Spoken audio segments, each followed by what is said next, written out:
Ezekiel chapter 45. When you allot the land as an inheritance, you are to present to the Lord a portion of the land as a sacred district, 25,000 cubits long and 20,000 cubits wide. The entire area will be holy. Of this, a section 500 cubits square is to be for the sanctuary, with 50 cubits around it for open land. In the sacred district, measure off a section of 25,000 cubits long and 10,000 cubits wide. In it will be the sanctuary, the most holy place. It will be the sacred portion of the land for the priests who minister in the sanctuary and who draw near to minister before the Lord.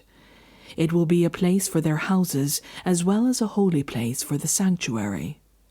An area 25,000 cubits long and 10,000 cubits wide will belong to the Levites who serve in the temple as their possession for towns to live in.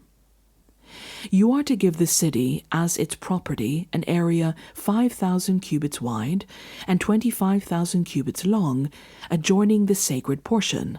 It will belong to all Israel. The prince will have the land bordering each side of the area formed by the sacred district and the property of the city.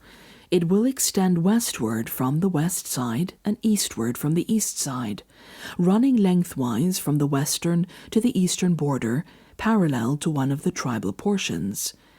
This land will be his possession in Israel, and my princes will no longer oppress my people, but will allow the people of Israel to possess the land according to their tribes.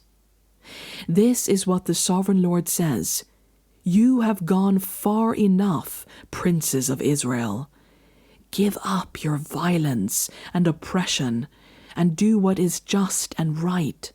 Stop dispossessing my people, declares the sovereign Lord.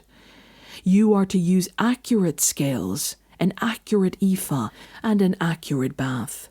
The ephah and the bath are to be the same size, the bath containing 1/10 of a homer and the ephah 1/10 of a homer.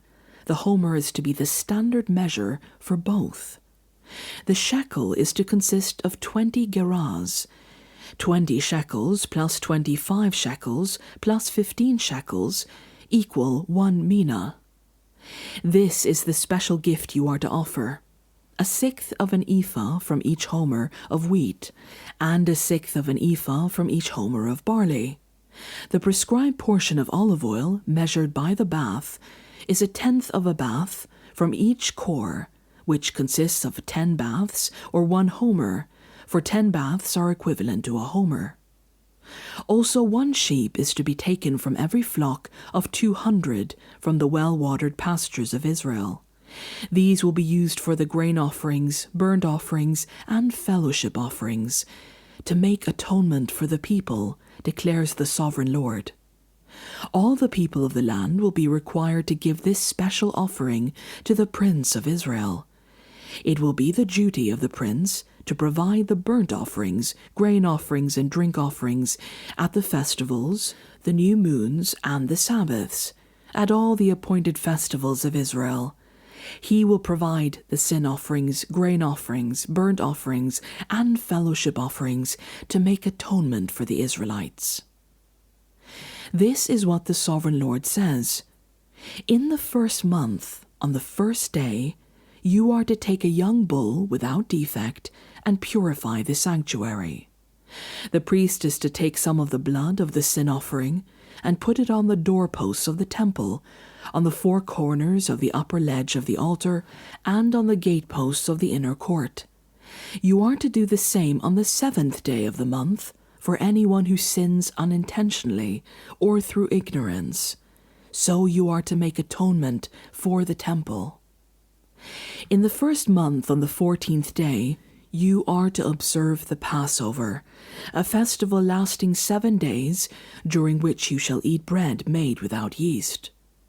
On that day the prince is to provide a bull as a sin offering for himself and for all the people of the land. Every day during the 7 days of the festival, he is to provide 7 bulls and 7 rams without defect as a burnt offering to the Lord, and a male goat for a sin offering. He is to provide as a grain offering an ephah for each bull and an ephah for each ram, along with a hin of olive oil for each ephah. During the 7 days of the festival, which begins in the 7th month on the 15th day, he is to make the same provisions for sin offerings, burnt offerings, grain offerings, and oil.